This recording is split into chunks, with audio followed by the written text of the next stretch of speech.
And we are back. And, hey, a little change of scenery. It's me. It's Avril. We're back yet again. Thank you, Doe and CV, for covering that opening match. Pretty exciting one. NYXL able to take the victory over the Fusion. But now we have to ask the question, who is going to win our next series? This is going to be the Chengdu Hunters going up against the LA Valiant. But I'm glad they brought in the Valiant experts to cover it. I think at this point, we've got this Valiant specialty. Who else? Who better to really dissect the goings-on of this particular matchup? Where, let's be honest, there's one thing you have to instantly bring up is the fact that Valiant's first ever map win was actually versus Chengdu, and I'm pretty sure that was what was that? It was it must have been on the old. What is it called map? Kings Row. It was on the Kings Row, and that's why Valiant had that perfect record in Kings Row, because they only played it once until yesterday. Yeah, so, I mean, it's back in the pool. I don't know, we have to wait and see what all 5 maps, potentially are going to be throughout this series, and whether or not Kings Row is going to be there for them. It's been popping up quite a bit, so I think we're more than likely going to be seeing it, but maybe it's Eichenwald. You never know. It's Eichenwald. Okay, well, there you have it. There's the spoiler. So it's going to be Eichenwald. So maybe that's not going to work out as well as it did last time for them. But we'll have to just wait and see. We were talking about this, obviously, a lot yesterday. Everybody on Twitter and Reddit has kind of been discussing it. Like, Valiant yesterday did not look that bad overall. Like, considering how their season has been, considering how they have looked in their past series, they went up against, potentially the best team in the world right now in the Shanghai Dragons, and it was not a complete just, flop. It didn't roll over and die. They put up a hell of a fight. Milanron had some wonderful moments, but one of the other players who was really, really great for the Valiant, especially when it came down to hit scan, was Crystal. Yeah. And it's important to, I won't speak too highly to what Shanghai's performance was. Again, I take that performance from Shanghai with a bit of a grain of salt, but I will look at the Valiant performance objectively in terms of what they were doing on their end. Specifically, when we look at stats, we look at the damage output, we look at the numbers they were putting up in terms of the actual kills. You had that opening map of Nepal where they actually out-damaged the Shanghai Dragons despite losing the map, and a lot of it came from Crystal on the Ashe specifically, where he did a ton of work. He was getting a lot of final blows. He had that really nice, sick flick onto Flitter's head as well on that map, I believe. Oh, yeah. Taro Cookie is on the other side of this, but we're probably not going to see Taro Cookie today. He had a bit of a debut in the league earlier in the Summer Showdown. Since then, though, as the meta, especially in APAC, has developed, we're looking at pretty much exclusively Sombra Tracer, which means it's going to be Jinmu and Leave, I would say, the entire time. Crystal and Milanron, though, don't really fulfill the same roles, and I think it will be to Valiant's boon, their own strength, and to their own favor if they try their best to stick onto Ashe Tracer-based compositions with Crystal leading the way on the Ashe. Yeah, could very well do that. And I'm curious to see, what the Chengdu Hunters plan is going to be, especially after Crystal looked so good just yesterday on the Ashe. Do they still want to just kind of put Jinmu up into the sky? Because we saw Chengdu do that. They got the reverse sweep yesterday. No one was really ignoring everyone was just kind of ignoring the Pharah, and you can't afford to do that. With Crystal in there, maybe that's going to dissuade you a little bit more because he has been nailing those shots. We'll just have to wait and see what the game plan exactly is going to be from the side of the Chengdu Hunters, because, I mean, it's always a bit of a crapshoot. You never really know what you're going to get with the squad. I think we do, though. I think this has been one of the most stable mids for Chengdu, and I've said this before. I can't remember if I said this on cast yesterday. I believe I did. But Chengdu, to me, is Shanghai liked right now, which that's a compliment, by the way. When Shanghai is an exceptionally good team, they're the full carb version. Being Shanghai liked is, like, kind of good. And I secretly was thinking that, in my mind, Chengdu beating Philly while being an upset isn't a massive upset, because Shanghai, using the same composition but better. Shanghai, to me, are the same Chengdu team, except they play the ball way better. They have far better teamwork, high mechanics on all their players, except, versus Leave, who I think is one of the best, if not the best player in the world. And then you have a certain position where Chengdu saw the blueprint being printed out and laid out by Shanghai when they got the 3-0 versus Philly, and Chengdu play a very similar style with the ball. So Chengdu, I mean, this is, I think, a very good meta for them in terms of having Among or Gaga on the ball. To be fair, we've only seen Among. I don't even know where Gaga is right now. I don't think he's playing today. And you have Jinmu, who's now your Sombra specialist. He has been for a while. This is not a new thing. People are like, why is Jinmu playing Sombra? He's been their Sombra guy since the start of the year. And then Leave jumps on the Tracer, and suddenly that's your Chengdu squad. And you hit all the bases there. Everybody else plays what they normally play, and you're good to go. Yeah, I mean, I'm expecting to see a lot of Sombra here. Just have to wait and see. I mean, depending on, map depending, we could see the Pharah coming through. So we'll see exactly where we land, because it's always a pleasure to watch Jinmu on that Pharah. The guy is just absolutely cracked out of his mind. For my money, probably the best Pharah that we have in the league is, as far as just that one specific hero.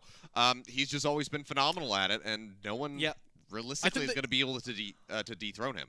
I think they were targeting Fusion, though. The reason I don't expect Pharah is the similar discussion we had, where Crystal's going to come out of the Ashe. They know Crystal's going to be a threat on the Ashe. And look, even if you don't look at Valiant as a threat as a team, individually, there are pieces there that can put up some numbers, as we've discussed.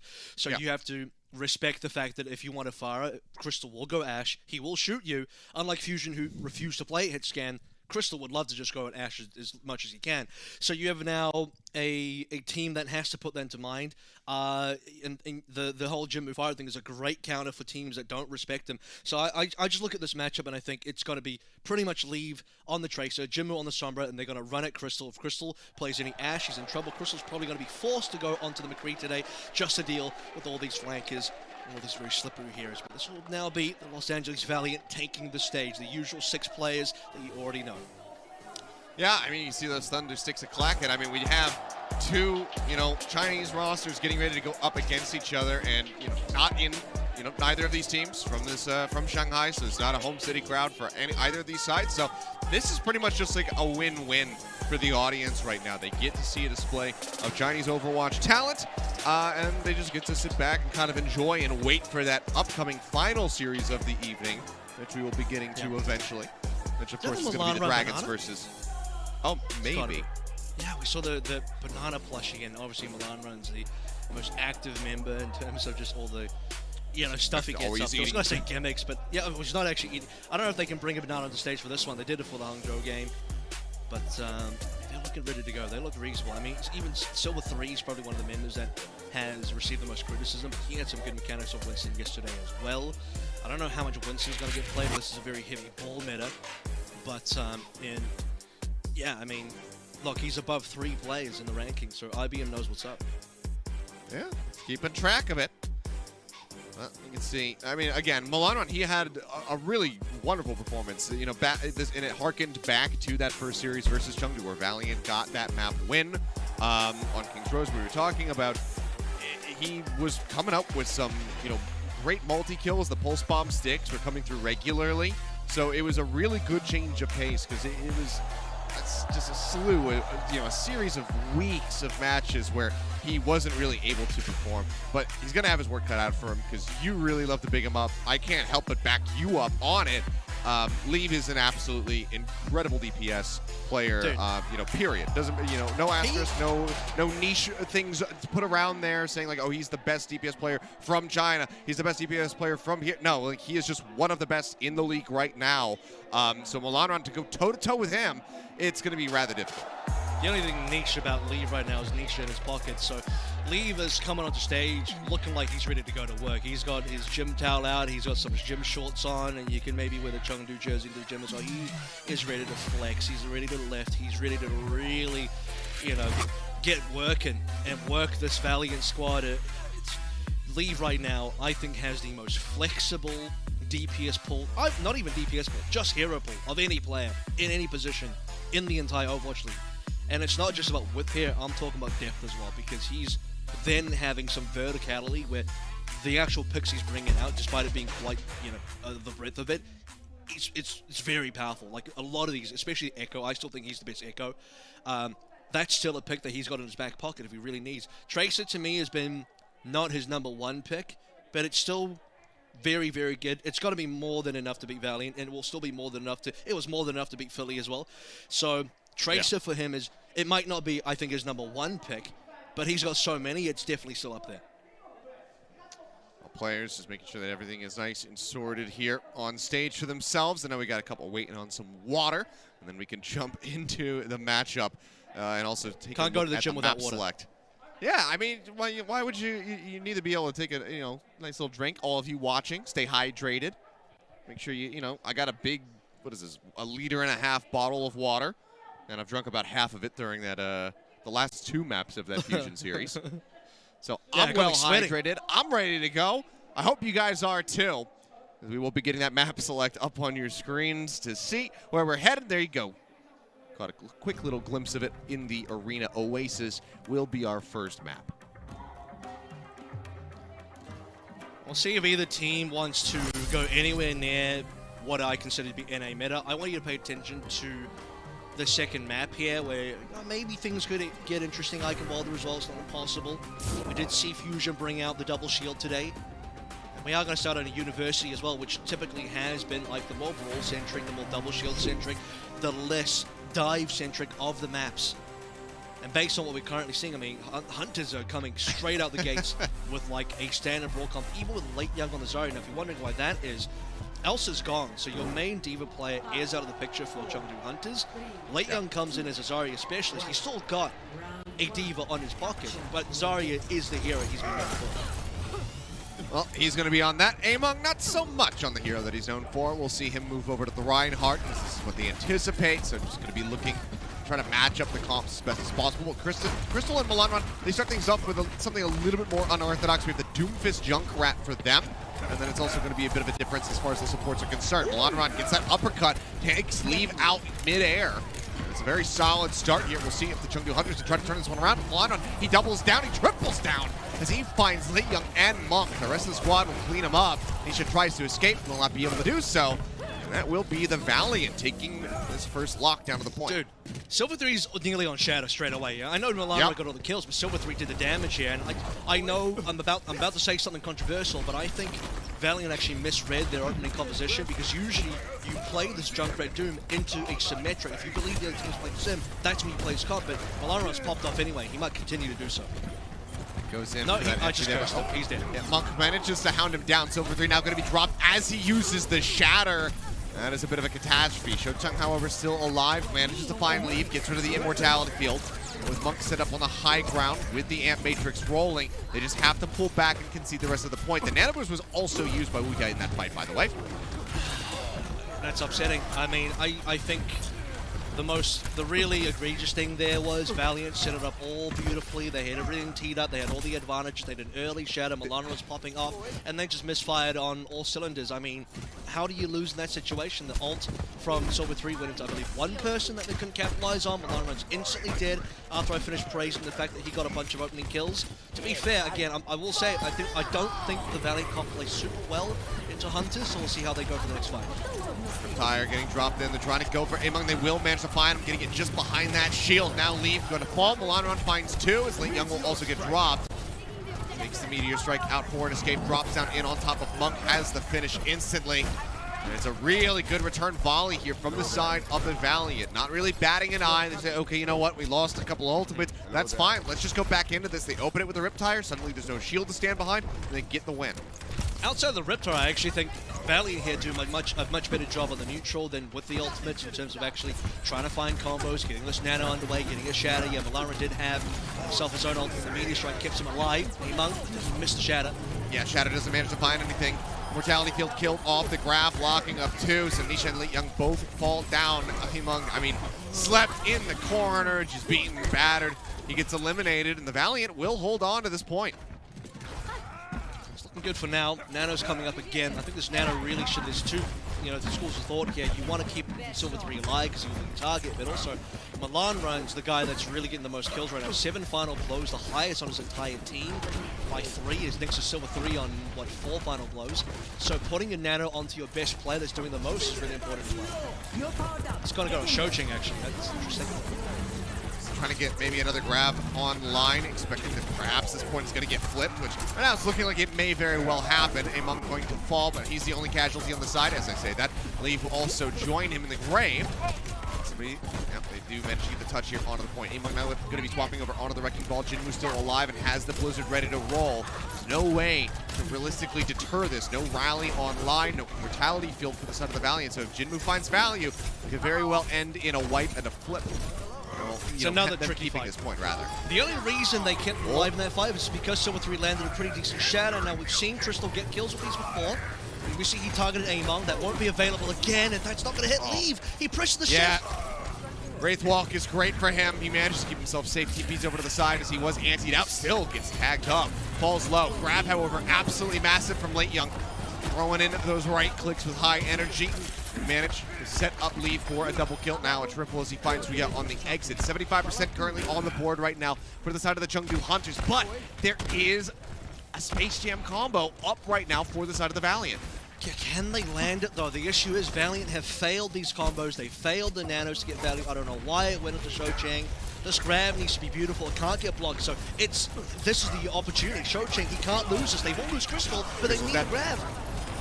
Death Blossom does come out. They're all ready to find two. The Meteor Strike only going to find the Immortality kill, but Milan Run follows up the Seismic Slam onto Monk. Gets that elimination. Hyped with the whip shot. Takes down Late Young, but they have to touch the point. They finally do manage to do so right in the last second. And Shocheng will take down Nisha. Leaf, however, is still here. He's still trying to break down everybody who advances over onto the point. You can tell that they are struggling right now without their tank line. Hybe gone, no shields available. Silver 3 as he comes down with the pile driver. It will be to his death. OT will bleed away, and in an extremely close round, 199%. Yeah. The Chengdu Hunters will scrape by a victory here on University. Yeah, and this is where I don't have the same asterisks I have for Shanghai, where I'm like, oh yeah, Shanghai wasn't trying, blah, blah, blah. Here I think Chengdu are trying. They're definitely playing their best, but the issue is they're playing a composition they're not good at. So, realistically speaking, that should have been Chengdu's worst matchup in all three of the sub-maps available on Oasis. Now that we're going to City Center, and it probably ends here, but you know, maybe we'll go to the next as well. We're looking towards ball-based composition. We're looking towards Leave going to Tracer. He's not going to be applying the symmetry here, and this is Chengdu's bread and butter. So they barely scrape by on probably their worst composition. Now they're on their best, and this is where I think LA Valiant are probably in the most trouble. Let's see what happens. Among going to be nice and at home with the Wrecking Ball. Starting off with it, Residence swapping in Desperation this time around. Goes up on the jump pad for just a moment. Milanron trying to greet him with a bit of damage. The sticky bomb's not going to find a connection, so still going to be a very slow build towards this duplicate. Same could be said for Jinmu right now, who hasn't been able to get in too often to try to build up for this EMP. He's currently going to be resting at about 35%. Say that's jumping up a little bit further. Silver 3 will go down, so there should be a lockdown first and foremost here for the Chengdu Hunters, especially with Shocheng being eliminated. The issue here is I think Maloran needs to be going towards Tracer. This Echo is not going to be doing them any favors. Echo doesn't shoot anybody in this competition. Think about it. Yeah. Tracer's having a free time here. Leave doesn't have to go Echo. Normally you'd think, well, shouldn't Leave go Echo since that's his best hero? Well, no, because his Tracer plays extremely well into Milan Run, which means he's already got a pulse. He's got the first ultimate. Jimu's going to have the EMP here as well. They've already got the cap underway. They got a solo kill into Silver 3 and then converted with a hack for the Shocheng and took down the tank line. EMP now going to be online. A bit of a back cap coming through as Crystal plays over towards the point. Pushing up over the top. He's in a bit of damage and taking Monk down to half HP. And Jinmu, he gets slumped. The EMP still does manage to catch onto 2. We're not seeing the follow-up come through for the side of the Chengdu Hunters. Jinmu, however, does manage to escape. Doesn't get punished, but Monk does. He's now going to be picked off. Nisha going to be the sole healer available at the moment. Neither do I. Sole healer available for the side of the Chengdu Hunters. Among slept and teed out, but it seems like he's not going to fall. In fact, the Chengdu Hunters are going to be pushing the Valiant back over towards the spawn. Team play's not there, man. I mean, what Valiant, hello? You going for a back cap while there's a team fight going. You had a situation where you could have punished Jinmu a little bit harder. They probably could have won the team fight if all 6 of Valiant just committed to the fight. Go for the cap after you win the fight. They put the cart before the horse here, and they've been heavily punished for it. Yeah, already about to be 75% of the board, and it feels like the Valiant had barely even touched the point, let alone contested it, or gotten close to having a flip. Damage is getting pushed out. Milan Run for the moment going to be active. Cannot use a duplicate. Cannot take this guy's the EMP. Does come through from Crystal, but doesn't find too much. This is going to be the tank line. Pulse pump out from Leaf. A little bit of damage there, but manages to find Hybe. Exits back safely. Milan Run back called to the offensive. it. Crystal going to be eliminated. Jinmu is still holding on to this, and yeah, I wasn't really going to plan it out because I thought it was going to be too brutal, but he does manage to get the transcendence up, but then it expires, and then he is hacked instantly on the back end by the EMP. Rally now rolling for Hybe. It's not enough to try to keep Rhea alive, but he's not really offering up anything to Shocheng as he's placing up on top of the point. He will just get picked off, and it seems like this is just going to be the end of it here. After such a close round, 199%, the Chengdu Hunters are looking to take this 100-0. Which is not a surprise because this is Chengdu's bread and butter composition. I mean, this is what they've been known for since the very start. I mean, they were born and bred into this one. Shanghai kind of adopted it and then perfected it. But there was no way Valiant could really touch Chengdu on a good comp. Now, look, this one thing this does expose is that Chengdu's brawl comp is not good. They were not really doing a lot there. That's 2DM, by the way, with the casters in the Shanghai jersey. Yeah. And you have a situation where that was going to be the best opportunity for Valiant to take a sub-map away, and they nearly got there off the back of some brilliant play from Milan on the Doom, even though I think it wasn't a good matchup in terms of, if you actually think about what the Doom's going into, you're going to Reaper, going into May, and then eventually Ball as well. You're going to a Bat, you're going to a lot of targets, which are just not going to die. So Doom shouldn't play well into the comp. And also, Leon's got a bubble, so whoever gets punched could get bubbled. So there's a number of things that could go wrong for Milan. So credit what credit is due. He really outplayed in a poor matchup and got a massive amount of impact on something that shouldn't have been super good. But as soon as we move on, you just see how uncoordinated Valiant were on the City Center, on the dive comps. And you even saw that, glimpses of that on City Center, where they just couldn't land brawl combos together and the ultimates were going wide. I thought they did a better job playing in the neutral than playing with ultimates. Yeah, I agree. It seems like that's still something that needs to be fleshed out. But I don't know, a bit of a rough start. But all the same, Chengdu Hunters, they kick things off 1-0. A close little round for the side of the Valiant. We'll see if they can make map 2 a little bit closer. That's going to be Temple of Anubis coming up in just a bit. So don't go anywhere, guys. The action continues in just a few.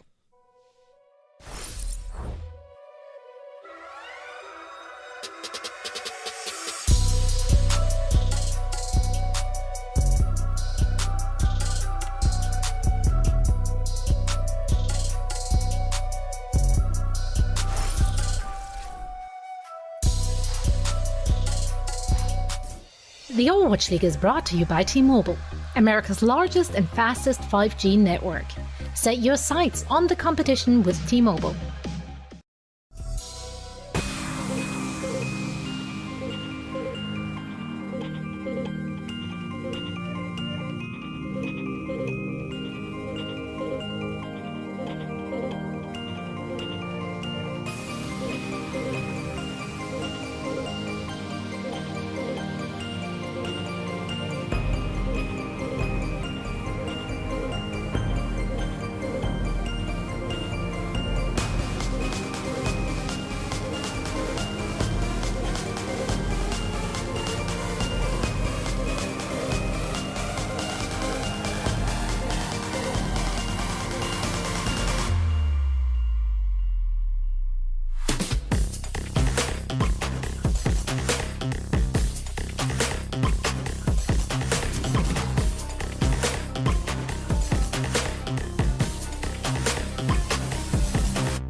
The Overwatch League is brought to you by Coca-Cola, the official refreshment of the Overwatch League, and by IBM, the official cloud and AI partner of the Overwatch League.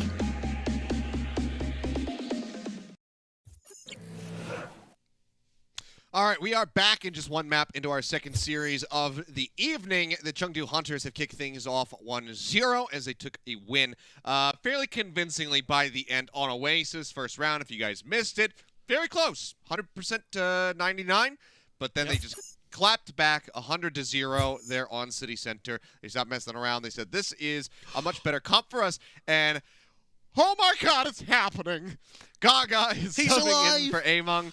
We've been wondering where he is. Not because Among has particularly been playing poorly. You know, obviously with a Wrecking Ball play right there on City Center, he shows that he is still very adept at that. But we know that Gaga has a lot more flexibility. He's been the starter. And was previously just the starter for a very long time leading up to this weekend. Mysteriously vanished when the world needed him most, but here he is again. He's back I can cancel my police report now. I can cancel my missing persons report, which is a positive in this matchup. Yeah.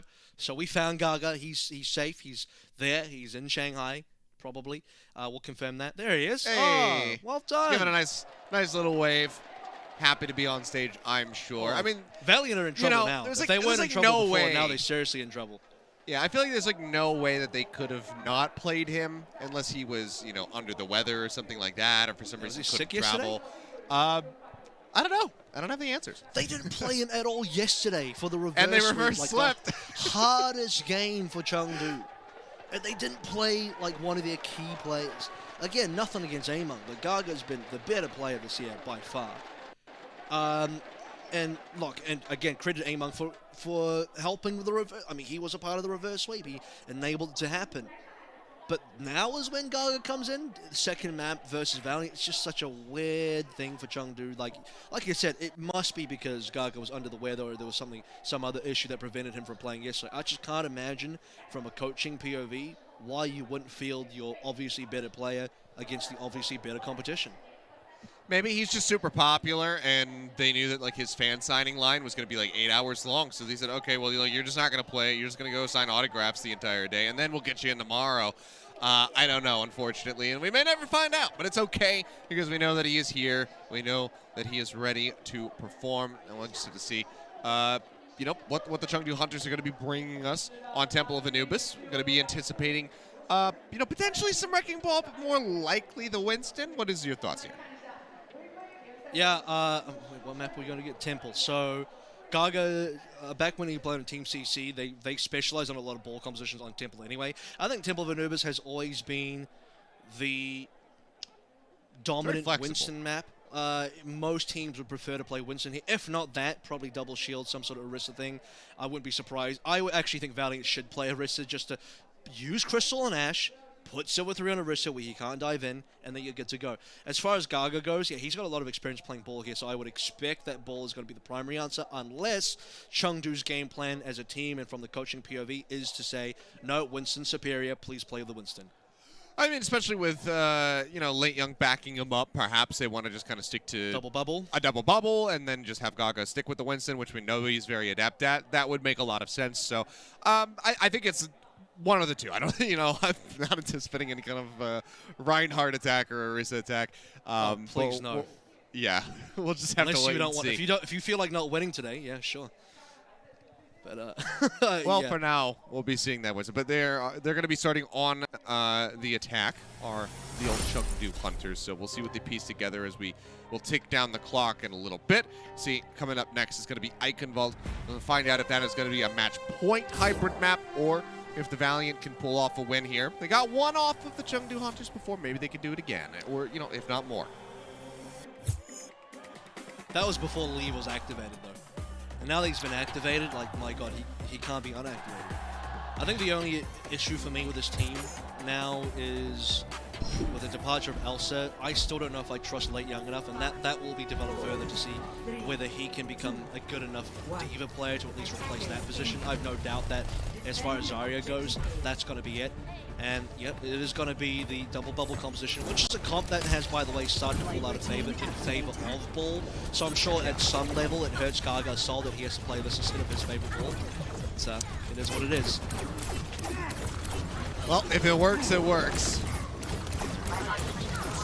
Gonna have to run it, get that victory. Diving in now, Silver 3 has to exit back up onto the mid-ground.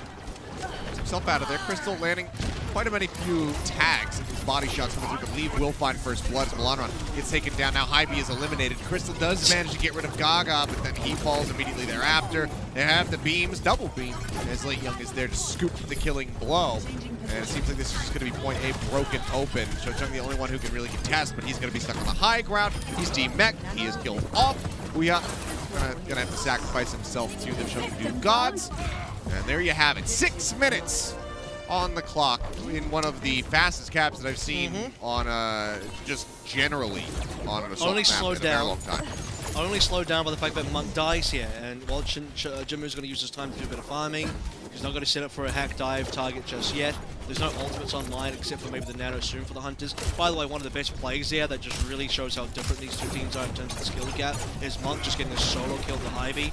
Let's see what happens now. Yeah, Crystal's farmed. He is. Jinmu just trying to build up, get that EMP ready to roll. 26% away at the moment. Late Young does fall, however. Milanron finding a very crucial pick off, but Leaf tries to turn it around. Nano is out on the Silver Grace. He pushes 3, just pushes forward, just trying to get that ult online. They do manage to find a hack on him. He tries to drop down onto the low ground, but Leaf's beam will finish him off, and now the duplicate is nearly available. As the sticky bombs detonate, he will have it up. He'll try to go for the D, but Ted will just like triple headshot tap Cho-Chung in midair to make sure that he gets absolutely no value. Monk has died yet again. Rally will expire, but the Chengdu Hunters are well in onto the point. The second tick now coming through. Leaf goes for the dupe, dives into the back, gets on top of Ouya, stops him from retreating safely back into the spawn room. Now, Milanron eliminated. Ouya dead again. Cho-Chung will find Gaga. This might be as good as it gets. 4.5 minutes left on the clock. Chengdu Hunters are playing back over towards the archway, but with the kill on Silver 3, maybe they just re-aggress. Yeah, Leave, he's just right back into it. And they grab. He's Leave. Leave right now is playing unragged to GM. That's what that looks like. It's a triple Bionet from Ouya, so maybe things will be slowed down ever so slightly. Milanron's copied over as well. Nano should be available. Who are you going to put it on? Probably Milanron. Going to be desuited. Back in. Crystal now going to be taken out of the fight. Milanron just pulling back. Save Silver 3. Well, there's no saving that. Yeah, he's just way too far away. Gets eliminated. The EMP comes out. Manages to find Cho-Chung and Hybe. They kite back. Will safely retreat inside of the spawn. Doesn't say that they re-aggress. Hybe's instantly dead. Jinmu finds 2. Crystal pops that Deadeye. Try to swing things back into their favor. Will manage to find Late Young with a tap on the skull. Gets rid of Crystal though. Still, so much time in the time bank here for the Chengdu Hunters. The drop down from Gaga is not good enough to finish off Cho-Chung, even with that Bionade coming through. Rally now rolling as Hybe tries to survive. The sleep dart, it puts Gaga on the ground for just a moment, but they wake him back up. But yeah, as you say, Leaf gets picked off. Milanron crucially finds that kill, which alleviates so much pressure. And maybe, just maybe, the Valiant can actually hold out here. Ouya, however, still does fall. Milanron tries desperately to get this pulse bomb online. Rav's coming. Chengdu Hunters getting slowed down. Rav is coming up for Cho-Chung. Love to save it for a later fight if possible. Hunters, they're still persevering. They're still pushing forward. They still are finding picks. Silver 3 going to be taken down, but Monk is out of the fight yet again as Milanron gets a nice pulse bomb into the back line. And I think the Chengdu Hunters, they finally have to stop the aggression. Yeah. They have to pull back. They cannot continue to play forward. That has been basically one long fight, which got them 2 ticks, but that's it. Credit where credit is due. I mean, that was a good hold from Valiant. Gave up 2 ticks, so it's as good as you can really get while still being alive at this stage. Despite Leave, hard farming all of Valiant. We saw his POV for a good 30 seconds to 1 minute. And he's just flying around, doing everything. That triple tap on a Cho-Chung out of mech was beautiful. And beyond that as well, Primal Rage onto the copy Quinson, doing the most, comes out, gets a kill again. Here comes a grab, double grab from both sides, but it's an EMP that will shift the tides, and this will be the cap. Yeah, it's seeming like it. 3 members now going to be gone, making 4 as Hybe will fall. Nano Boost from Ouya is not going to find too much value. Crystal now eliminated. There's just no way for the Onyx to contest the point. So 2 minutes and 6 seconds remaining on the cap. That is a bit more of a normalized time bank here for a finish on Temple of Anubis, but think about where it started. 6 minutes, so it's still a really good time buy overall for the Valiant. They just need to have a strong attack to try to match or best this time bank to have a hope in overtime rounds. I think Chengdu nearly got 2 CP there, because if you think about how far ahead they were in like the entire long fight it was, really the thing they were losing to the most was the respawn timers of the Valiant on the defense, and above that, Milanron's crucial kill into Leave. You notice, by the way, as soon as Leave died, the vast majority of the damage for Chengdu were gone. And that's, you know, that's not surprising when you consider Jinmu's on a Sombra, which typically is not a high damaging hero, unless Liv's playing it. So you just don't have the same damage output. Gaga falls as well, and something, I mean, that you have to back out now. So really you need one critical kill into an important member like Lee. But if, again, looking at his POV on that engage, the initial one before he died, it just looked so free. He was taking a free walk in a park. There are 6 prams with babies, and he's stealing a lollipop from every single one of them. Well, now set up on the defense, leaves through here with this Echo. So no real compositional changes at all for the side of the Chengdu Hunters, and it seems like Crystal likely to go for just that opening shot, see if he can get a tag, pick somebody off, and then have them steamroll in onto the point, but otherwise, not going to be sticking with this Widow, we suspect. It'll be McCree after the shot. They needed to try and put some pressure onto Jinmu. We'll see if he stays on the Widowmaker for an extended period just to get the ball rolling if he really wants to shut down Leave. I mean, this will give Milanron a good matchup if nothing else. Both players are going to get pocketed here. See what Gaga does with the bubbles that he's been given. Just playing up here at main in the archway, and will get picked off. Huge opening now. Nisha does manage to actually get into a position to put him back into the fight. So dangerous. Amazing that that wasn't punished, but they still managed to find Gaga immediately on the back end, so they get that elimination yet again, as well as Jinmu. He'll be sprinting back over to the point. I think both of these players can rejoin over towards A fairly quickly, so there's a decent opportunity for a recontest here for the Chengdu Hunters. This is not necessarily the point just completely lost, but they need to play this perfectly if they want to swing this back around and hold this defense. Waiting for Gaga. He's coming back on a ball here. They need to wait until the timing is perfect. They've given up 2 ticks yet. Hacker's gone on to Silver 3. Nano as well to Milanron. They need to save Silver. He's sitting right there on top of Leave, manages to find that kill. Crystal gets rid of Gaga, Nisha eliminated. It seems like despite the attempted recontest, this should just be the end of it. Jinmu likely to exit, hold on to the EMP, as the rest of the Chengdu Hunters prepare to get settled in for the point B defense. All right, well, maybe that's enough. I mean, that was a 6v5 from the Hunters, and it's only a 25-second difference in the time bank not start. enough to really get back in, and so that's pretty damn quick from the Valiant, all things considered. So they had a decent snowball coming on through, and they will continue having a bit of snowball. If it wasn't for the fact that EMP's online for Chengdu, this might be, you know, a very dangerous fight for Chengdu. If he does come through, it's a decent amount. Yeah, manages to find both of the supports as well as Milanron. He's the first one to fall and follow up on the Silver 3 as well. Supports are going to be fine for now. Rez going to be burned, putting Milanron back into the fight. Doesn't have too much to poke out for him, so we'll just pull back away and wait for Silver 3 to rejoin. And off the back of that as well, not that late young Monk was super far away. I think they were about 80, high 80s, maybe 90. They are going to confirm the rest of their ultimate, so now the opportunity for Valiant to properly snowball into B is all been shut down here. So we'll see if they can cap in the next, well, let's just say if they can cap at all. I was going to say maybe in the next 2 minutes to try and match Chengdu's time bank, but if they have the coordination to do that, that would be pretty impressive. Rav is going to be the biggest weapon here. Drop down from Crystal, he's trying to chase in on the Gaga. Nano Boost is going to be keeping him fairly topped up. Self-destruct from Chengdu is going to be knocking Leave out of that mech. And he will lose out on the Diva duplicate now. Straight back into the Echo form. Gaga does get collapsed upon. He falls. Milanron with the dupe of his own. Gets the grab out onto Late Young. They manage to push forward, find that kill at the cost of Ivy. Nisha in the meantime moved over, brought Gaga back into the fray. The beam finds one. Monk, however, going to be eliminated yet again. Now in onto the point, the first tick getting ready to come through. They'll start recontesting to the Chengdu Hunters, trying to deny this away, but Gaga will fall. Not on the point though are the Valiants. They look for Late Young. He actually finishes himself off with a right click. That could be catastrophic now, as the front line has been broken down. Gaga coming back in. They haven't really been occupying this point. These are the Valiant though.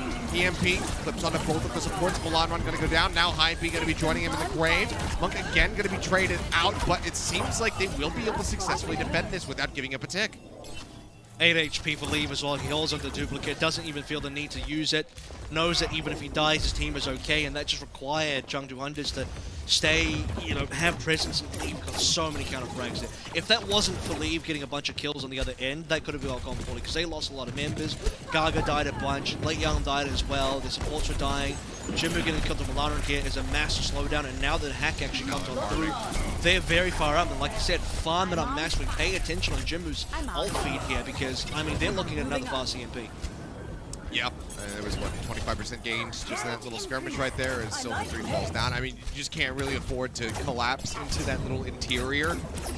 There's just no escape. There's no way to connect back in with your support, so you will just get hounded down. Crystal able to survive, just, given the way that Reaper can play, given that he is just more of a threat at that range to Leave than Leave is to him.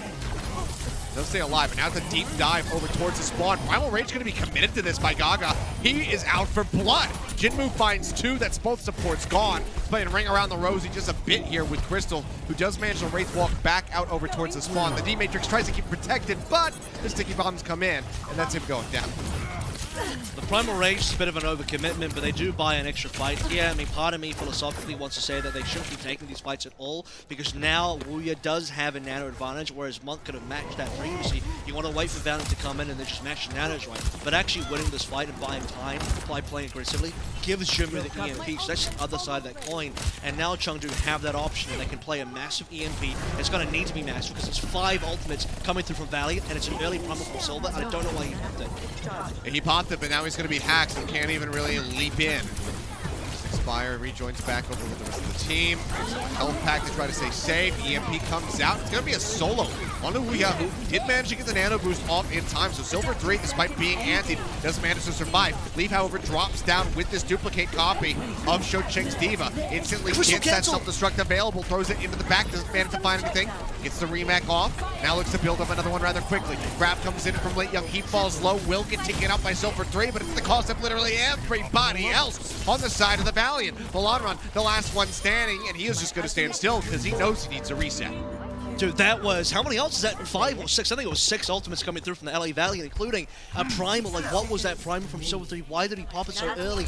You need Primals to be on the point, to be played late into a fight on the attack, so that you have the sustainability, you have the staying power on the actual cap itself. And let's talk about the fact that Monk shot a beautiful sleep down into Crystal, which cancelled his Death Blossom, so they don't even get that. One of the biggest tool that could have gotten them kills is completely other picture.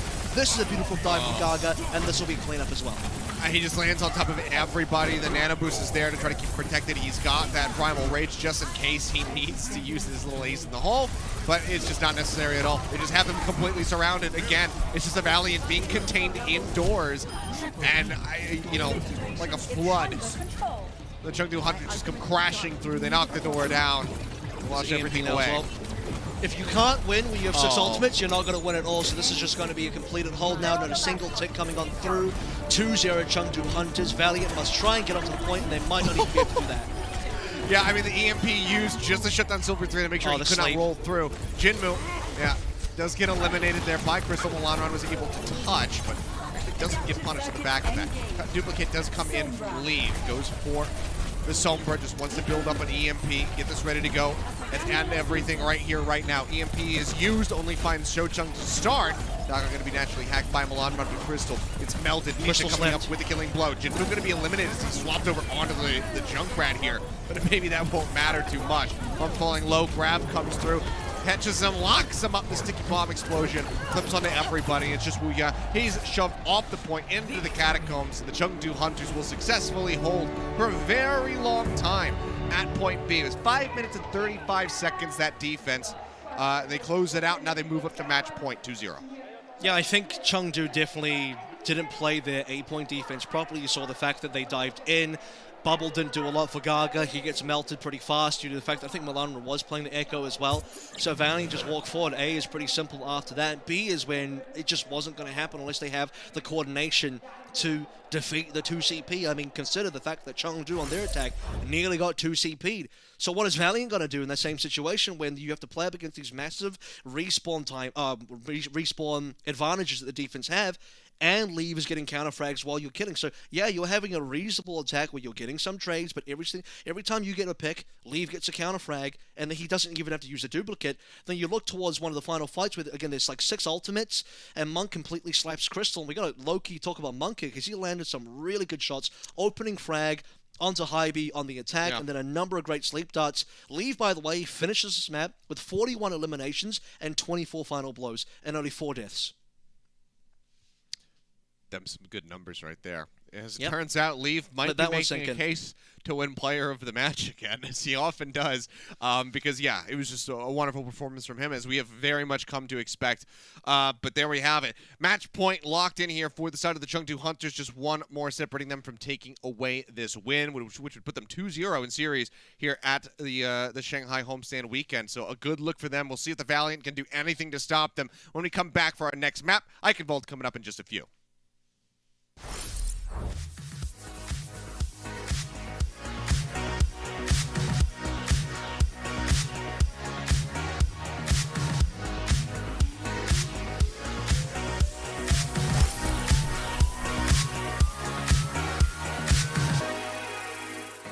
The Overwatch League is brought to you by T-Mobile, America's largest and fastest 5G network.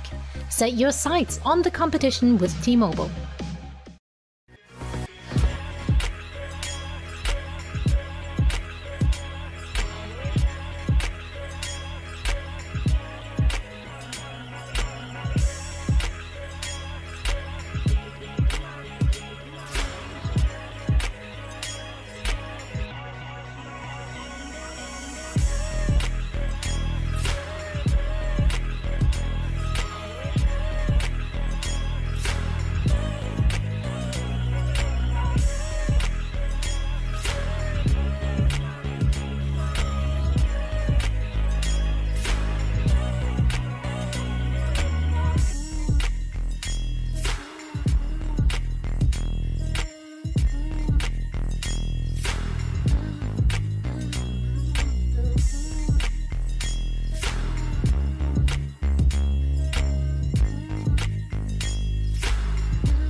Alrighty, we are back, and it's match point here in our second series of the evening. The Chengdu Hunters now leading 2-0. Just need one more win on Hybrid, which is going to be Eichenwald coming up in just a little bit to close out this series over the Valiant. The Valiant now need to pull off a reverse sweep.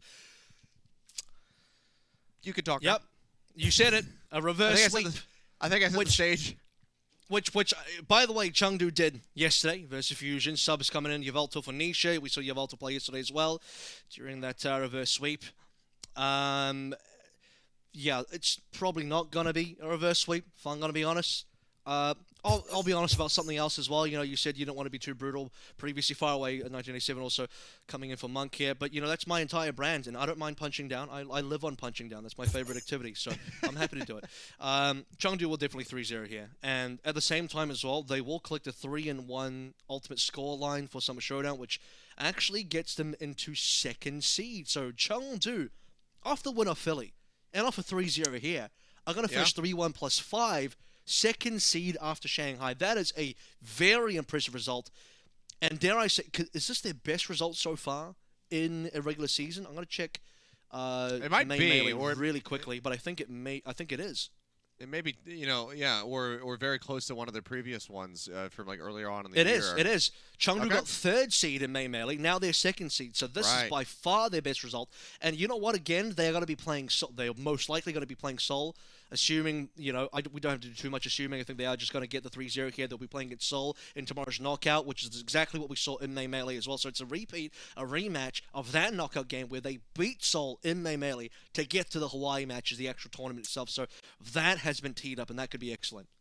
Yeah, that's you know, exciting prospects on the horizon. Personally, right now, I'm, you know, way more excited to see Yveltal play.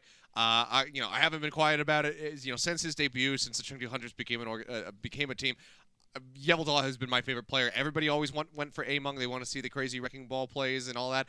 I've always been about this guy because he comes up with the most ridiculous reses that I've ever seen. You know, anytime you say like, oh no, there's no way, like that person died in the middle of like 5 other players. Right. He just manages to make it happen. The guy is an absolute lunatic when it comes down to his mercy play. I still think he's probably one of the best in the league. So I'm excited to see that. I'm excited to see, you know, the potentially with Yveltal coming in, him backing up Jinmu in the sky, because Eichenwald, it's less common, but it's not that uncommon to see, you know, far, especially around points A and B. I think if there depends on, again, if the matchup versus Crystal is the important one here. I think Crystal would love to just go Ash straight away. So we'll see if that dichotomy ends up working out, because that probably works out better for Valiant, even though I think Chengdu can do many things here and it'll be fine. I mean, the way you describe Yveltal, by the way, I think a lot of people attribute those same factors to Nisha this year, which is why Nisha's kind of been, you know, the starting main support, and he's been I think a lot of people's new favorite main support. And I'm not just saying like on Chengdu, I mean like overall, especially on Mercies. He's won.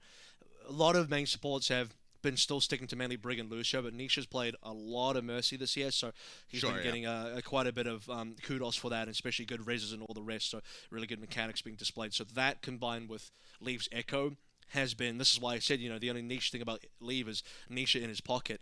That is what has been accelerating both of their performances, and especially Leaf's stats as well. Yeah, I mean, whether it's with Leaf's Echo or, you know, potentially Jinmu's Far, either way, I'm happy to see the Yveltal Mercy. Should do both. So. Do the rare double pocket in the sky. Back and forth in the sky. You can just keep gliding back and forth between them. They can play split. I mean, you know, Crystal, he won't know which way to look. It's completely catch him off guard. It could be huge. So maybe they'll do it. I mean, they're trying to give, you know, all of their players some playtime here on the stage. You know, it would seem. So why not just shake it up a little bit, play something a massive roster. Crazy. Who hasn't played yet? Has anyone? Or they're not. Tara Cookie hasn't played, and Jimmy hasn't played. So this would have been the last chance for those two to come in. I think there's a level of risk that you don't. You want to make sure you get a clean 3-0 here, so you might as well just leave. Don't do the full swap. Yeah, you don't want to just sub in your entire, dare I say, B team, but you know, you lose the entire bench. Maybe one of them. This is the kind of situation where maybe you think, oh, could we bring Jimmy in, or could we bring maybe Tara Cookie, give him a bit of a rundown as well, and then. You know, we would have had that Tara Cookie versus Crystal thing. That's Yveltal, obviously, with the blue hair.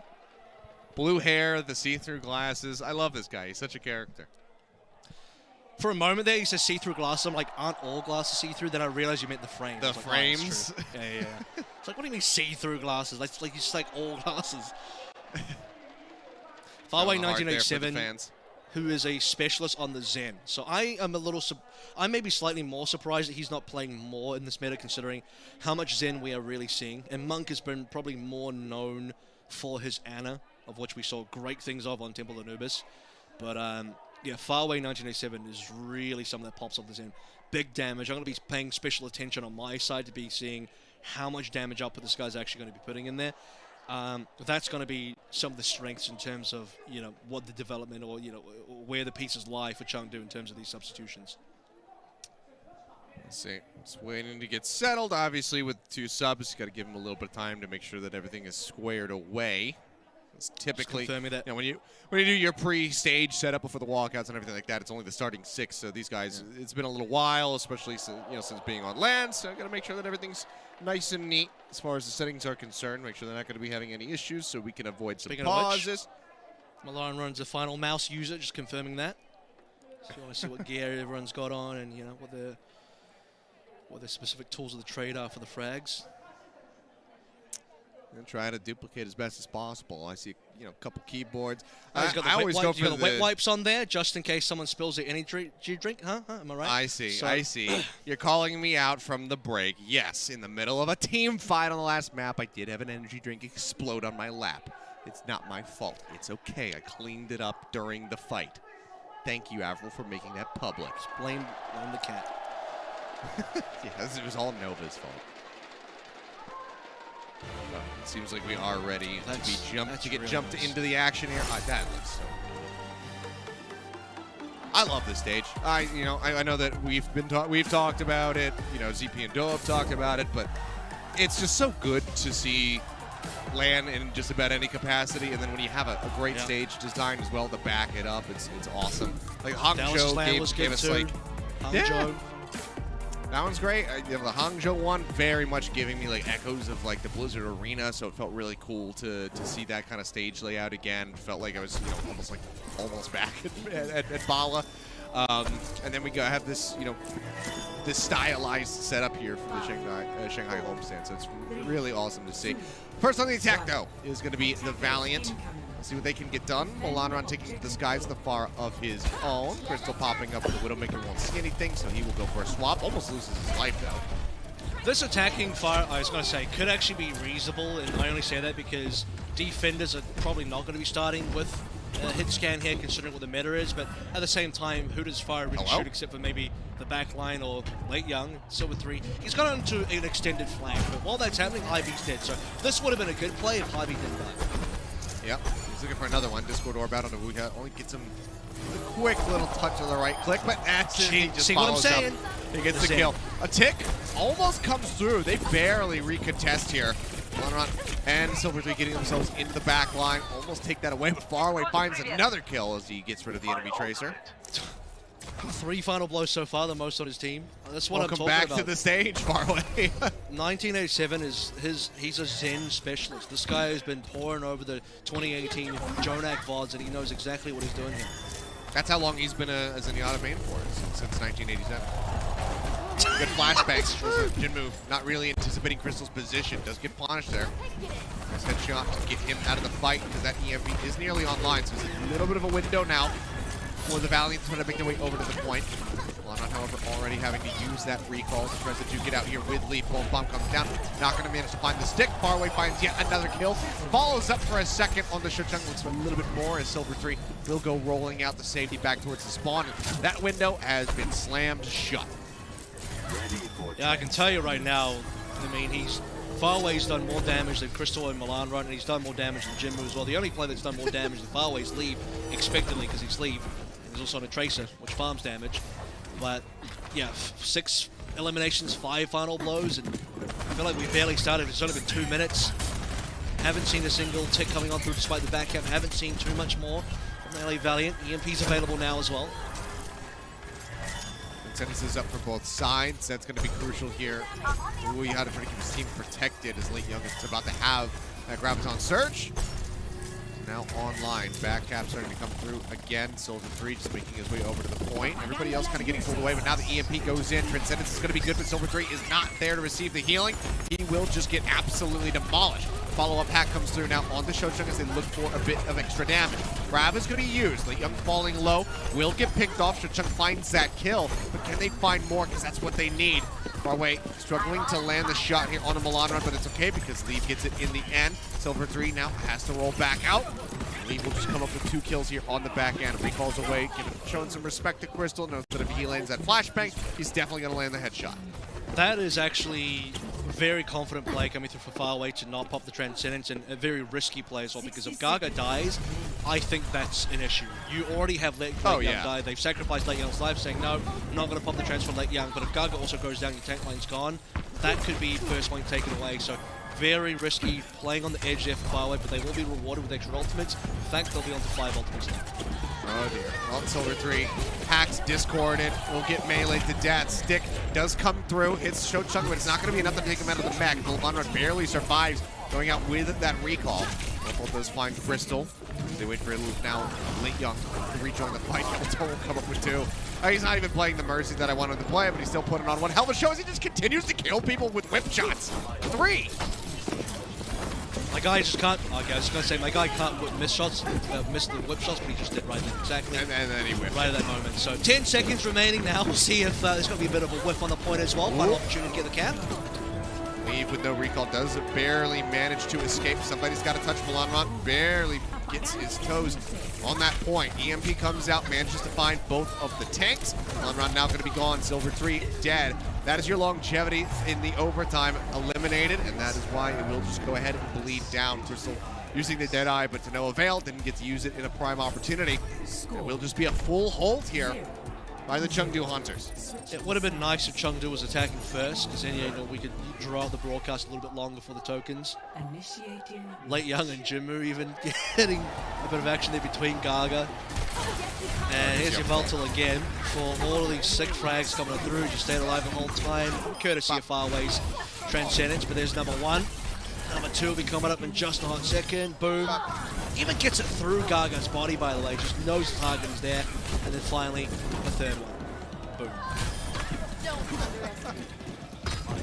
Well played. Well, quite the statement to be made here by the Chengdu Hunters. So yeah, you know what? Let's just swap the supports that have basically been playing forever, with us. Let's get rid of Monk and them and just bring in Farway and Double Tall, and let's just have a grand old time of it.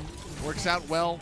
I mean, almost gave over that single tick from the double back cap that we saw, but they contested at the right moment to deny it, and they never got even, closer than that. Is Jinmu going to play? No, he's not. I don't think. Has Jinmu ever played Genji? I can't remember. We're starting out on the Widowmaker, which is surprising and meant to be one of his really off picks. Or at least do it for the scouting. Imagine if he just came out here and just headshot the line himself. He did tag Shocheng, I think. Yeah. Not quite the headshot, but oh boy, here we go. This is what I've been wanting to see. Yeah, and no, there's no crystal hit scanner as well, because like I said previously, it's got to be a situation where defenders, they're not starting on the hero. So, oh god, the cinematic shots of Jinmu in the sky. It's just glorious to see. Farway will get eliminated, but we got dead as Jinmu comes wrapping around from above. Rockets now flying through. He's going to boost his way even closer into the action. Yeah, I mean, they're in onto the point. Silver 3 kind of here to contest, but he is falling low as Jinmu tries to hound him down. Cannot get that elimination. Farway getting farmed just a bit, but, I mean, that's it. No one can play the point. They shove back Silver 3. No one else can touch. You see Lucio trying to rush back over, but making it look easy there. We don't even get to see the barrage come online. Really, it's just the single kill for Jinmu with the Pharah, but still glad that I got to see those moments. Yamato gets himself a player of the match on the re-debut, and the Chengdu Hunters get themselves a 3-0 victory. Jinmu, by the way, jumped up by 1,000 damage just on that single attack on the Pharah. Roughly 1,000. But basically what I'm saying is he was behind Farway, and then he shot up above Leave and Farway, so he just completely demolished there on the Pharah, uncontested. Fellas are loving it right now. Look at his shorts. That's what I'm saying. Leave looks like he's about to go to the gym, and Veltal's going to the beach. Yeah, I'm talking about brought up towels. he even had a towel brought up as well. So I mean, Leave's really, he's headed left. I mean, he's got some gains going for sure in terms of a 3-0 again in the points. I think the handshakes as well. Fun fact: Leave, Gaga, and Faraway. No, Leave, Gaga, and Yveltal did not die at all. That entire map. There you go. 0 deaths. I mean, it was just clean. This is the definition of clean. Yeah, there was nothing realistically that could have been done there by the Valiant. You know, you maybe can try to make the assumption that, you know, they have Yveltal, they have Jinmu, they're going to run the Pharah. You could try to go for the Ashe, but then they could always just swap it up. That's the attacker's advantage. So they can always try to offset that and, you know, gain an advantage that way because they're so close to the spawn doors. But I don't know. Not much more to be said. Hey, let's just talk about player of the match. It's Leave. What a big shock. Let's roll the tape because the guy just pounded the whole series through. He did everything. I think the real MVP caliber play that we saw was on Temple of Lewis when he kind of saved his team from getting capped despite the trades coming through. That's what I'm saying. We're like, they were maybe in a position where Valiant could have fully capped out B. Because Leave was getting so many counter frags, it just wasn't going to happen. And LA Valiant at minimum, after that, we're going to get 2C fin. And that's on top of the fact that Leave actually did a reasonable job on even Reaper there, got a number of kills. Tracer has been his bread and butter for this specific meta in this tournament cycle today. He had some Echo as well that we saw in Temple. Echo was kind of what made things work. I'd be interested to see all the heroes that Leave play. I think it might have just been the 3 between Echo, Tracer, and Reaper. It's just the 3? I think so. Sounds like a low number for Leave, right? I think, yeah. I think for at least any extended period of time. But I mean, we saw how many Leave played just yesterday in, you know, versus Fusion. It was like 8 or 9 different heroes that he had kind of swapped between. But this is also a much faster and, you know, one-sided series, so he didn't have to play nearly as much. With this MVP, with this player lead match award given to Leave, as far as regular season goes, he is now the player with the second most player of the game awards behind Prophet. Prophet's on 5, Leave's now on 4, and then you have a bunch of people on 3. Well, there you go. Climbing the standings. I mean, Prophet, you know, hasn't had too many opportunities to net himself some more as of late, just given, you know, the way that Seoul Dynasty, you know, the last few series have gone. But Leave continuing to excel, looking good. I mean, just putting up phenomenal numbers. It's just, I mean, what more can you say? The guy is damn good. Yeah, I mean, biggest hero pool. Excellent at everything he plays. Chengdu, I think, were the only real negative out of today was they got exposed on their brawl composition, but I think everyone already knew. That's not a surprise. I think everyone knew their brawl was going to be pretty subpar. Maybe a bit of Copium there would have been just hoping they would have, maybe Hopium just hoping that would have had a little bit better of a brawl, but their brawl even struggled against Valiant, which means they can't afford to bring that out versus any other team in the rest of the league at all. They're going to have to focus hard on just sticking to their dive and perfecting that as much as possible and catching up to Shanghai. Because like I said, they're like Shanghai light, but if they can close that gap, then they can just be Shanghai. Or maybe just, you know, put Gaga in if you want to play the brawl instead of having Among in playing Reinhardt, because that's always such a weird, Gaga look in, to see. Full stop. But yeah, I don't know. Well, we can talk a little bit more about it in our crunch time, which is going to be coming up in just a little bit, guys. So don't go anywhere. We'll be back with that, and then we'll get ready to jump into our final series of the evening. The Overwatch League is brought to you by Xfinity, the preferred internet provider of the Overwatch League.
Alrighty, welcome back, guys. This is now time for our Crunch Time presented by Cheez-It Grooves. We'll be breaking down the action from that last series. And, I mean, it's fairly one-sided action, I would say, after all, for the most part.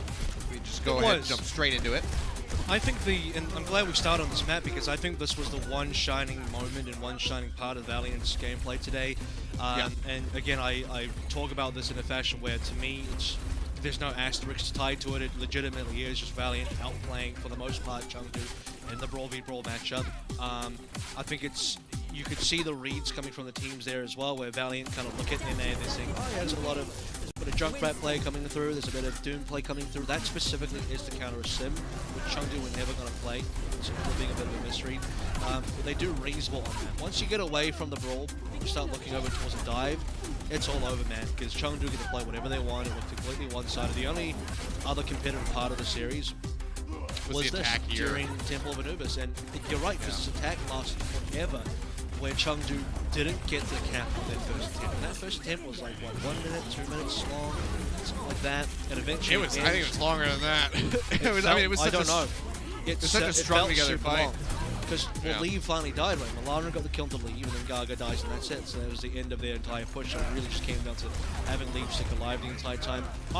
Looking at Chengdu right now, and their capability in terms of getting the reverse sweep versus Valiant, and having a more than comfortable dive, even versus Valiant, like it wasn't the best competition in terms of testing their dive out, but we know their dive is extremely good, especially with 4 comps.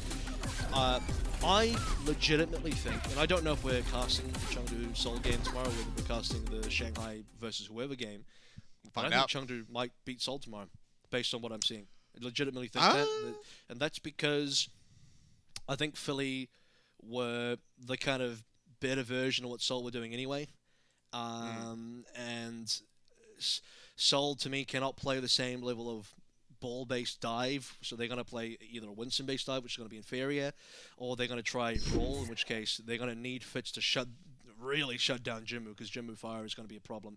So that, to me, if I'm a Chengdu fan right now, if any Chengdu fans are out there, I think this could be a good moment. I don't want to curse it because I'm known for that, which I'm sure the Seoul fans are loving right now with all the talk I'm talking about.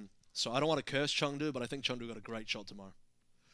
I mean, we'll have to see, how they're going to perform. We'll have to see, which series you and I are going to get to cast. Maybe it's going to be ZP and Doa who managed to net that one for themselves.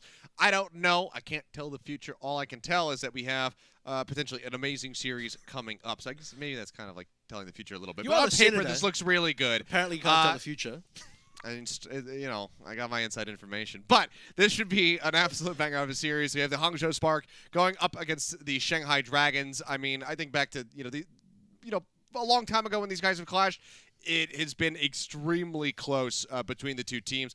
Hangzhou Spark, you can never really count them out.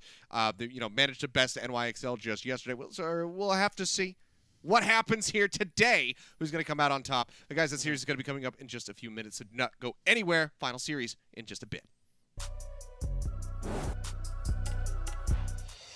The Overwatch League is brought to you by Cheez-It Grooves. So much flavor, it's a mind crunch.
Alrighty, we are back, and it's just about time to jump into our final series of the evening. This is going to be the Shanghai Dragons going up against the Hangzhou Spark. And I, for one, am excited about this because I think that there's a lot of promise here. You always have to look forward to, these big DPS matchups, Shy versus Lip, and obviously versus Fleta, who's going to be in the mix there as well. It sounds wonderful. So I'm ready to jump into this one. Hopefully the players pretty soon will be as well. Yeah. This is going to be an interesting game because there are plenty of implications still. This one, I don't know. I would favor Shanghai. I think every single betting person would favor Shanghai in terms of the fact that they look like the best team so far in APAC and the world. They look like the team to beat. And right now, they're on track for having a flawless stage, a golden stage. And we had this discussion yesterday about what constitutes a golden stage right now in 2021 of Overwatch League. Do they need to go obviously 12-0 in the qualifiers here and 4-0 for the overall match record, and then do they need to go another 3-0 in the qualifiers in the knockout as well for a total of 15-0? I guess that would then be a golden stage. So who knows, maybe, but they're on track towards it. Where things get interesting is that Spark are not eliminated from knockout contention. Their fate is within their own hands. And good to know as well, because pick'ems are below. So if you are a betting man, you could throw those pick'ems in there. If you think Spark might take it, give it to Spark. It's a non-zero chance in there, despite the fact that I think Shanghai are favored. Spark, if they do win, they will be in the top 4. They will clinch 4th seed away. So if you're New York right now, you need Shanghai to win. New York desperately needs Shanghai to win. If Spark win at all with any scoreline, including a 3-2, then Excelsior are eliminated, and Spark then suddenly have clinched 4th place. Spark actually, depending on the scoreline, if they beat Shanghai, could go as far as 3rd seed, and they can steal that away from Dynasty. So you have Hangzhou Spark, if they 3-0 the Dragons, and they must 3-0 the Dragons, they clinch 3rd seed, and then they play against Hunters tomorrow. Okay, So I mean, a lot of implications to kind of soak up and digest there to figure out where you want your team to rest. Because, you know, if you're a Spark fan, obviously you're always going to be hoping for a 3-0 victory. But even then, you know, the Chengdu Hunters are looking like a scary prospect. So even if you can get into that third place spot, it's still not going to be, you know, that much easier of a road for you. But I think that, you know, at that point, I guess if you could take down the Dragons with a 3-0, you probably don't have to worry about probably Chengdu. Gonna beat Chengdu. Maybe it's a moot point. I'm not really sure. But, guys, the players are still getting set up on stage, getting prepared for their walkout. So we're going to go to a quick little break. And when we come back, then we'll be ready to jump into the game. So bear with us. We'll see you in just a little bit. Coca-Cola is the official refreshment of the Overwatch League.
Alrighty, welcome back, guys. Sorry about the extended break, but we have to make sure that the players are ready for this match. I mean, this is the big one here of the evening.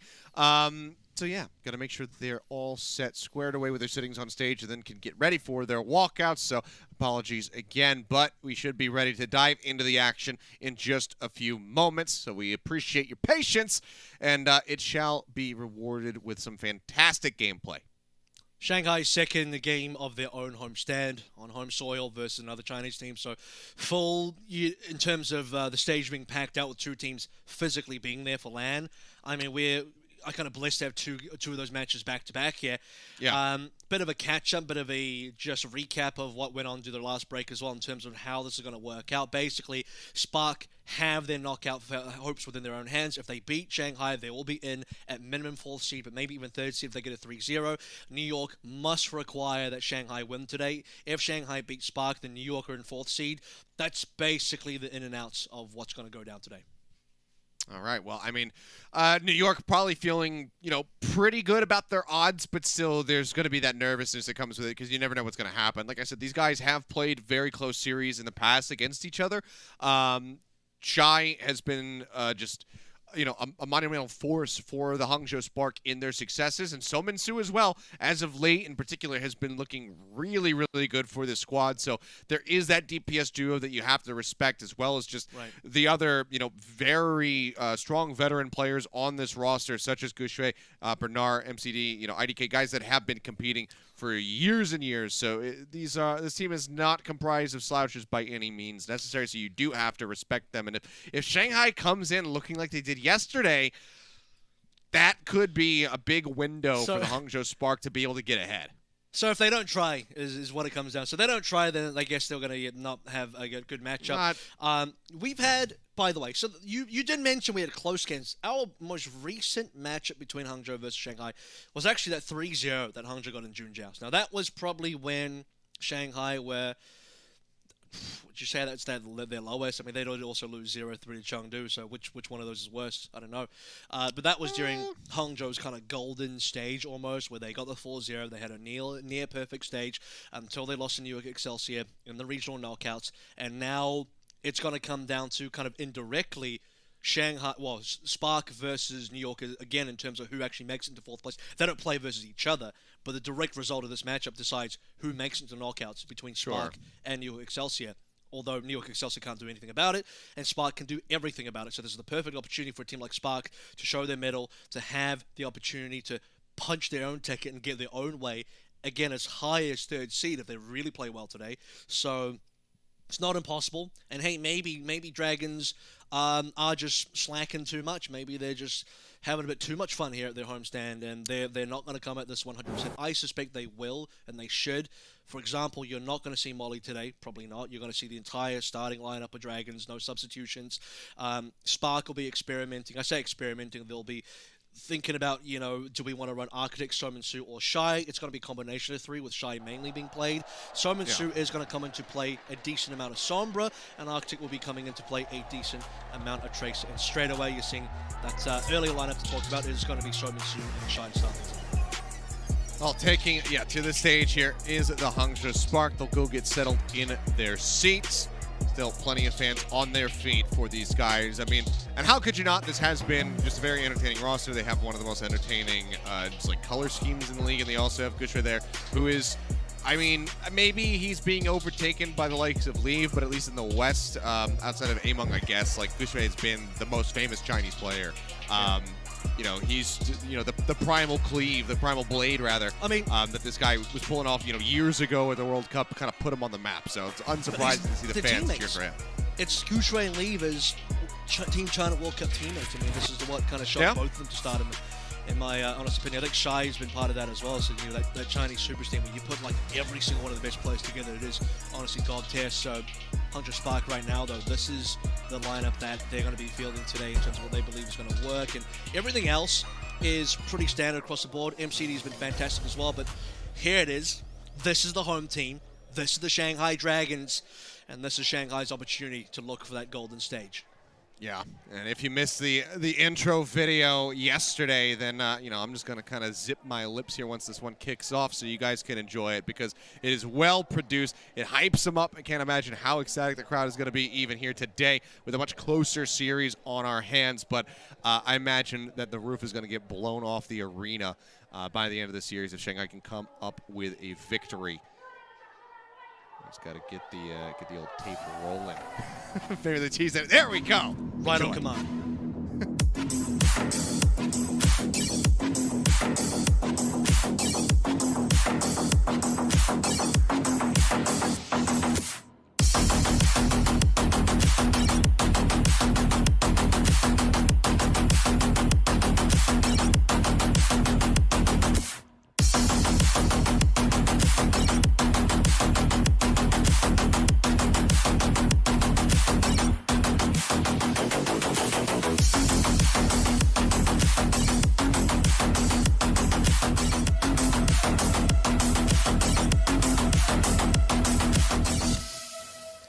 让我们请出今天坐镇红色主场的上海龙之队。 There the arena is. Looks like we have this MC intro here out on the stage. Whoa, that is what?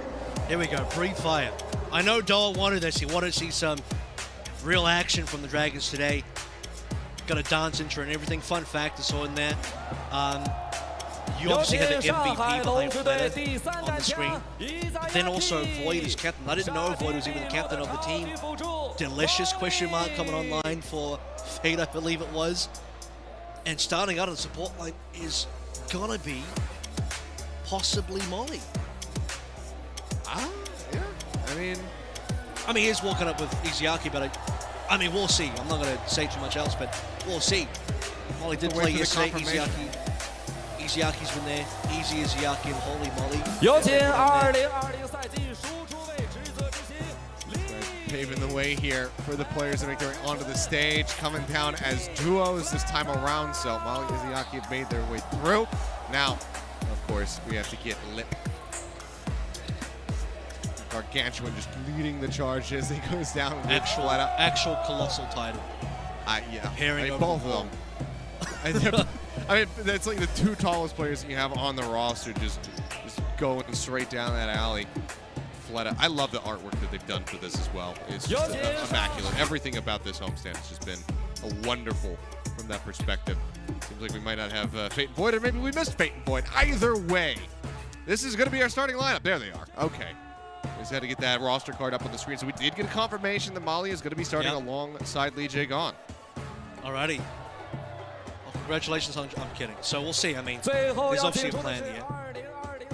See how the plan unfolds. They did play Molly on the opening map of the control yesterday. Today we'll have to see if that is going to be much of a change. And as Captain Void, again, something I wasn't even really aware of. Because when I was looking at Shanghai, they didn't have a captain listed, but sit on the screen. Void. Captain Void. I mean, you know, given the amount of experience that he has and just how good he is as far as, you know, awareness, we can see that especially when it comes down to his Sigma play, just kind of being constantly aware of every enemy's locations and he can land those accretions. It makes a lot of sense that he would be the one kind of taking up that mantle of captain and calling the shots for them for the most part throughout the matches. Seems like our dancers have taken up the flags as everybody takes out their phones, snaps some shots. This time Lee Jae-gon, he had the memo. He was ready to walk to his seat. Yeah. He escorted there by Fleta. So he's learning, you know, day over day. He's getting, he's becoming more and more intelligent about these matters, and you know, he's downloading what he needs to be doing. We'll see if he's downloaded the playstyle of the Hangzhou Spark and can outplay them in that regard as well. So yesterday I said this was going to be a three-course meal for the Shanghai Dragons. We started out with what is known to the rest of the world as the entree, but to you guys it'll be the appetizer in terms of the Valiant. Today we get into the main course of the Hangzhou Spark, and we'll finish up with the dessert in terms of who they're actually playing tomorrow. Dessert could actually just be a copy-paste of the entire main course again. If Hangzhou Spark beat Shanghai and clinch fourth seed, guess what? Shanghai and Hangzhou play again in a rematch, so that's another caveat to where things could actually land. Into the map pools as well, and I have a bit of a discussion going on there as well in terms of how I think that could go down, but a very important matchup. So I am very curious about what Molly is going to be doing today. I assume he'll be playing Zen and all the regular stuff. It is basically a Zen meta. In terms of what he'll be bringing to the table versus Ixiaki will be the question. There's the man on the screen. All right, well, seems like we got a bit of a video to roll. But I'm assuming that this is all going to be trash talk in Mandarin and in Korean. So I'm not sure what's going on. How fast can you translate, Av? Well, I can't hear it, so 0 right now, unfortunately. A fair point. Yeah, even if I could hear the Korean, I don't think I'd be able to do anywhere near justice to be able to figure out what is being said. So, play video for you at half speed. Yeah, I guess we could just pretend that we know what they're saying. I actually thought about this. Like, would they do a trash talk video? Then I remembered, yeah, they are in the same venue. Technically, they could. They could just film it somewhere. Yeah. So why not? Why not? What? I don't know what that was. I'd love to know what's being said because I can't tell. Also didn't know that Ixiaki had an area. 어, 저희는 그래도 이번 시즌 yeah, Fled is flexing his MVP. Saw that. You always gotta flex that. I mean, I love how he's just so deadpan with it. It's great, you know. That's the best thing about Flood. I mean, those rare moments where you do see him, you know, with a smile on his face, or even, you know, expressing, you know, being upset or showing anger. That's when you know that you've really riled the beast. But otherwise, he's just so cool, calm, and collected. And the fact that he's able to just kind of maintain that demeanor in almost any situation is impressive. So Liga there as well, a play that we haven't actually seen on board for Hangzhou Spark just yet. Hasn't had, I believe, a single game. I don't think he will play today. Bernard has been the main guy, and Bernard has been a very powerful force to be reckoned with. Architect obviously talking about Flitter here. An interesting note about these two players is I think back in the day, not even that far back in the day, but Architect would have been considered one of the most flexible players, which is, you know, Flitter's current mantle. But Architect, in more recent times, I think is a player that's more settled into very specific roles for the team as far as the Hangzhou Spark goes. I'd say that era kind of ended right around the time, you know, of Architect's departure from the San Francisco Shock, you know, just before he got kind of picked up by the Spark. You know, there's a huge outcry kind of when he was released from the team, just like, oh my God, like Architect's so good, how could you let him go? Like, he's so flexible. But then, you know, now he's just really kind of settled into his roles with Hangzhou, and when we do see him, he is often still quite good. The man still has a hell of a lot of talent to utilize. We'll see how many appearances we get from him in this series in particular, though. He's going to be the designated tracer player. So, really, the two compositions you have to be expecting from the Hangzhou Spark today is the Shy Architect version, the Shy Somasu version. The Shy Somasu version is going to be Shy playing Tracer, Somasu playing Sombra, Gushroy and Ball, and they're going to be kind of copying Chengdu, copying Shanghai, playing the typical APAC meta right now. And the other version is going to be Architect Tracer, and then Shy on either McCree or most likely the Ashe, and they're going to go for more of a hit scan type of composition, playing the Winston on Gushroy. I think that second composition is probably the better one for a team like Spark, because you get to have Gushroy onto his Winston, you get to have Shy on his signature Ashe as well. That's been his best hero so far this entire season, and the one that really carried them across the line, especially in that 3-0 domination versus Shanghai that they need to remember and kind of have in their heads. This lineup right here, Shy versus Lip, I think is going to be very key. I don't think Lip is going to challenge Shy on the Ashe today, unless we're talking about specific maps where it is going to be Ashe dominated, but it will be kind of like a different kind of challenge where it will be Lip playing primarily Sombra, and we'll see how Shy responds to it when he's either on the Tracer or the Ashe.